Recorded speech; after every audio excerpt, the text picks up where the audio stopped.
Hello दोस्तों, आपका फिर से स्वागत है। उम्मीद करता हूँ सब बढ़िया होंगे।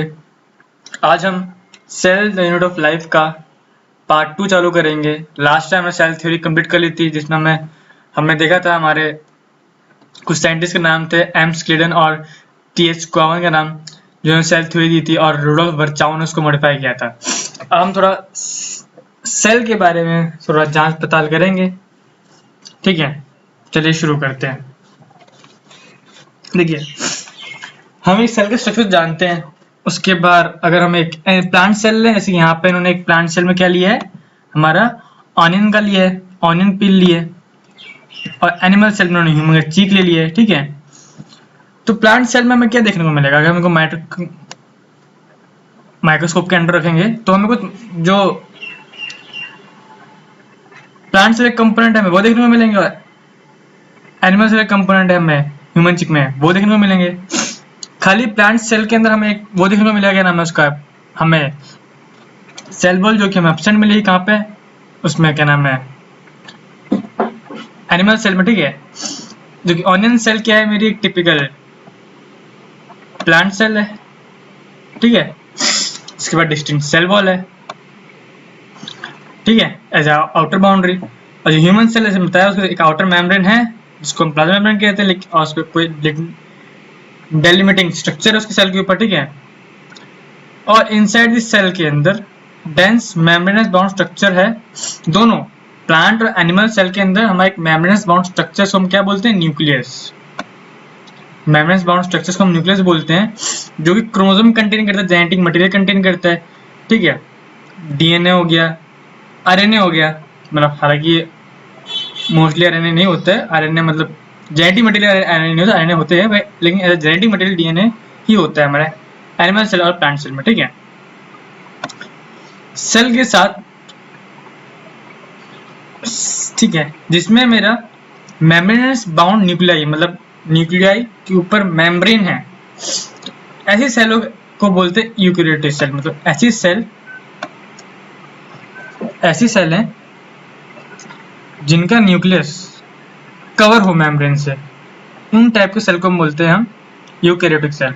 और ऐसी सेल है जिनका न्यूक्लियस कवर ना हो, मेम्ब्रेन से खुला हो, मतलब पड़ा हो, ठीक है, डिफाइंड ना हो और मेम्ब्रेन ना हो, इस टाइप की सेल को हम बोलते हैं प्रोकैरियोटिक सेल। ठीक है, और इन बोथ प्रोकैरियोट और यूकैरियोटिक सेल के पास एक सेमी फ्लूइड मैट्रिक्स होता है। ठीक है, एक फ्लूइड होता है जिसको हम साइटोप्लाज्म कहते हैं। याद रखना, साइटोप्लाज्म में मेरा main arena of cellular activity होता है। ठीक है, और मेन एरिना ऑफ सेल, ये नीट का क्वेश्चन पूछा गया, मेन एरिना ऑफ सेल क्या है, आगे मिलेगा अभी, तो वो मेरा साइटोप्लाज्म, जो कि पूरी वॉल्यूम ऑक्यूपाई करता है सेल की। ठीक है, ये पूरा जो सेल की वॉल्यूम कौन ऑक्यूपाई करता है, तो cytoplasm main arena of cell क्या है, मेरा साइटोप्लाज्म। ठीक है, cytoplasm main arena of the cellular activity. ठीक है, जैसे अभी क्या बहुत प्लांट्स हैं, मतलब एरिना यहाँ पे है, मतलब जितने भी फंक्शन हो रहे हैं एक सेल के अंदर, जितने भी मेटाबॉलिज्म हो रहा है, वो सब कहाँ हो रहा है, साइटोप्लाज्म में हो रहा है। तो ये मेन एरिना ऑफ सेल है। ये साइड में देते हैं मेन एरिना ऑफ सेल, किसे बोलते हैं हम, साइटोप्लाज्म को। ठीक है, मेन एरिना ऑफ सेल कौन है, मेरा साइटोप्लाज्म। ओके, चलिए, अब साथ ही साथ मतलब यही लिखा है, मतलब इस केमिकल रिएक्शन होते रहते हैं और मेरे जो कि मेरे सेल को एक लिविंग बना के रखते हैं। ठीक है, साथ ही साथ मेरे न्यूक्लियस जो मेम्ब्रेन बाउंड ऑर्गेनेल, उसके साथ साथ और भी काफी सारी मेम्ब्रेनस बाउंड ऑर्गेनेली मेरी प्रेजेंट होती हैं एक यूकैरियोटिक सेल के अंदर,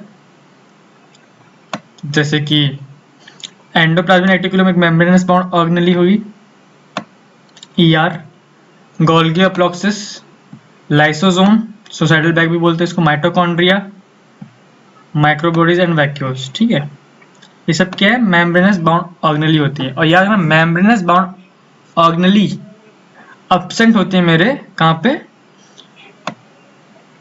प्रोकैरियोटिक सेल में, ठीक है। तो मेम्ब्रेन बाउंड ऑर्गेनेल जो होती है वो मेरी एब्सेंट होती है, ठीक है। राइबोसोम जो होता है ना, और जितनी भी नॉन मेम्ब्रेन बाउंड ऑर्गेनेल होगी वो मेनली मेरे कहाँ पाई जाती है, मेरे दोनों यूकैरियोटिक सेल में पाई जाती है और प्रोकैरियोटिक सेल में पाई जाती है, ठीक है। जैसे राइबोसोम हो गया जो कि नॉन मेम्ब्रेन बाउंड ऑर्गेनेल है, जो कि मेरा यूकैरियोट में भी हो गया, प्रोकैरियोटिक दोनों में पाया जाता है, ठीक है। विद इन सेल राइबोसोम जो होता है ना, एक सेल के अंदर ना, राइबोसोम सिर्फ और सिर्फ मैं साइटोप्लाज्म में भी नहीं पाया जाता, along with other membranes bound organelle जो होती है मेरे यूकैरियोट्स की, जैसे कि मेरा क्लोरोप्लास्ट हो गया और माइटोकॉन्ड्रिया हो गया, इनके अंदर भी, एज वेल एज मेरा रफ एंडोप्लाज्मिक रेटिकुलम के अंदर मेरा क्या पाया जाता है, मेरा they have their own ribosomes, ठीक है।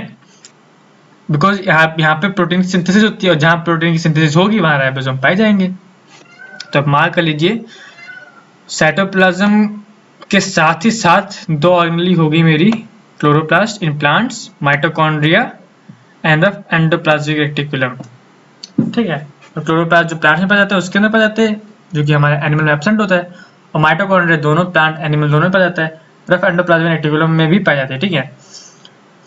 एनिमल सेल जो है ना कंटेन करती है एक another non membranous bound organelle जिसको हम सेंट्रोसोम बोलते हैं, जो कि मेरा हेल्प करती है सेल डिवीजन में। याद रखना, ये जो नॉन मेम्ब्रेनस बाउंड ऑर्गेनेल है मेरा, ये प्लांट में नहीं पाई जाती है, ठीक है। इसी वजह से एनिमल सेल में ही पाई जाती है, ठीक है। आपसे क्वेश्चन पूछा था कौन सी ऑर्गेनेल एनिमल सेल में पाई जाती है, प्लांट सेल में नहीं पाई जाती, तो याद रखना उसका नाम है सेंट्रोसोम, जिसमें क्लोरोप्लास्ट है, ह्यूमन बॉडी में एनिमल में क्या होगा, सेंट्रोसोम,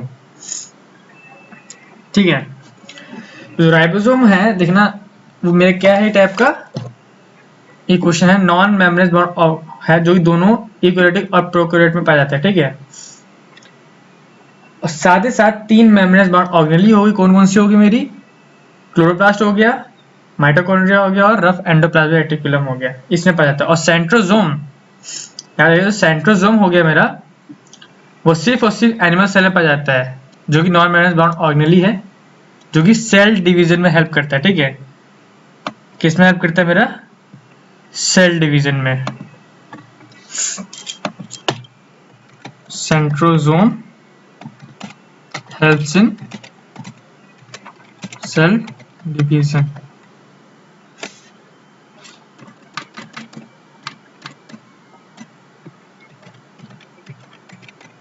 ठीक है। Centrosome is only found in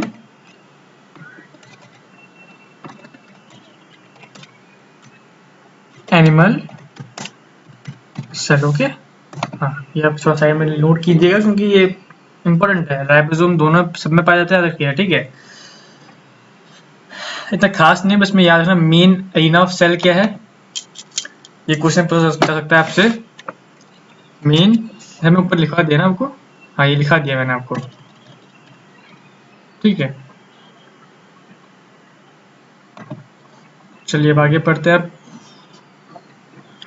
अब देखिए, सेल जो है मेरी अलग अलग साइज की होती है, ठीक है, अलग अलग शेप की होती है, अलग अलग एक्टिविटी की होती है।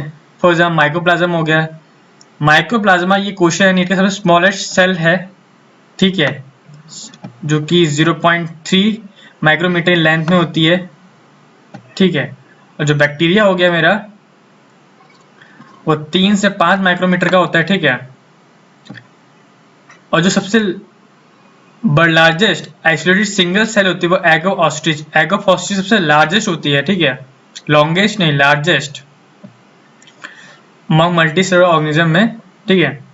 और ह्यूमन रेड ब्लड सेल कम से कम 7 माइक्रोमीटर की होती है, ठीक है, इन डायमीटर में। नर्व सेल सबसे लॉन्गेस्ट सेल कौन सी होती है मल्टी सेलुलर ऑर्गेनिज्म में, ठीक है, तो होती है नर्व सेल। लॉन्गेस्ट सेल कौन सी होगी, नर्व सेल। और सबसे लार्जेस्ट कौन सी होती है मेरी, ऑस्ट्रिच का एग सेल, ठीक है। सेल अलग अलग शेप के होते हैं, ठीक है, जैसे डिस्क शेप के हो गए, polygonal, columnar, cuboidal, thread like, irregular, this shape में भी वेरी विद जैसे फंक्शन परफॉर्म करते हैं उसके हिसाब से इनके अलग अलग क्या होती हैं, सेल्स होती हैं, ठीक है। सबसे लंबी सेल कौन सी थी हमारी? न्यूरॉन्स। सबसे लार्जेस्ट सेल कौन सी है हमारी? एग ऑफ ऑस्ट्रिच, ठीक है। हाँ, आप थोड़ा देख लीजिए, जैसे कि ये मेरा ह्यूमन का आरबीसी है जो कि round and biconcave shape का होता है, white blood cell amoeboid shape की होती है, ठीक है।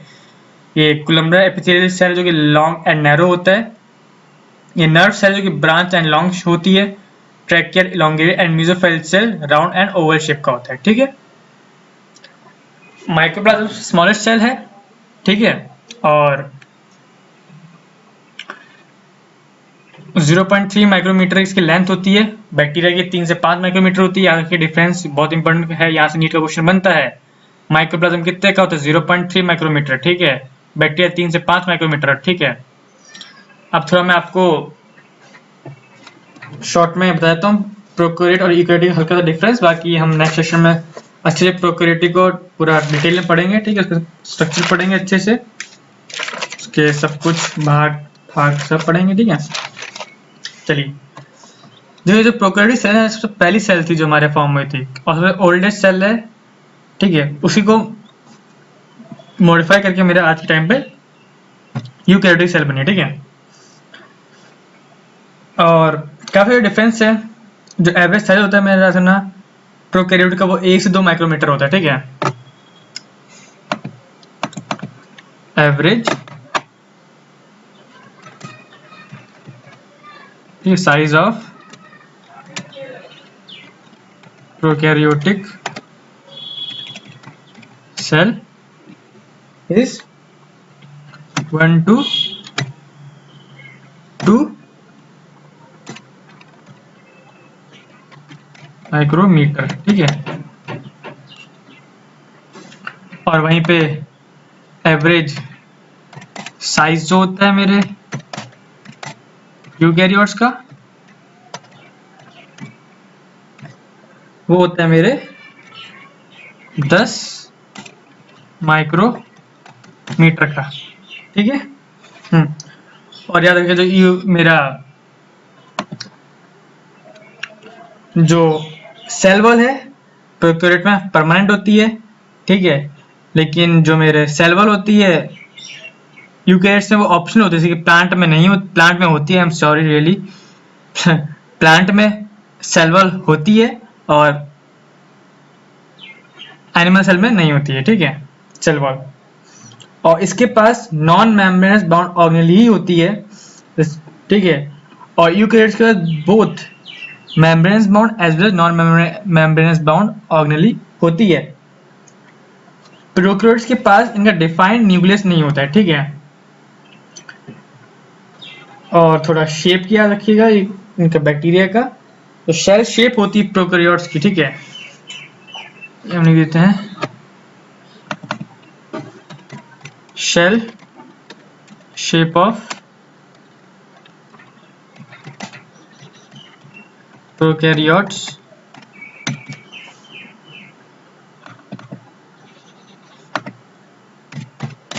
कैसी होगी? फोकस शेप की होती है पहली,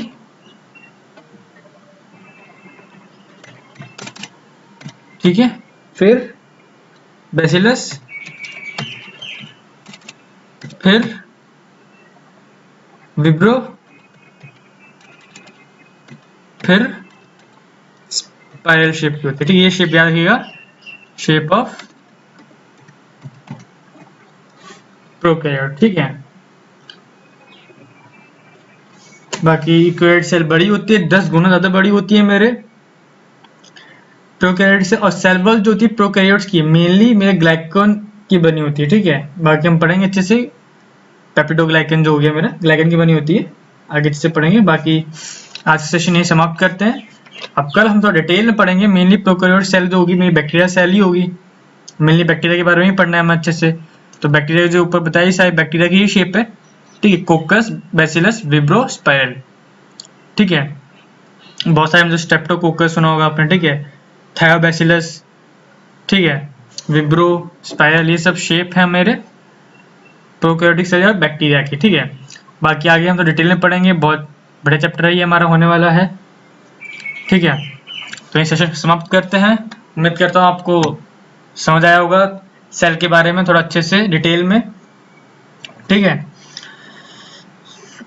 ऐसे एक बार इसको घर में भी रिवीजन कर लीजिएगा, ठीक है, आपका क्लियर हो जाएगा अच्छे से। यहीं पे हम सेशन समाप्त करते हैं। लगे रहिए, मेहनत करते रहिए। धन्यवाद।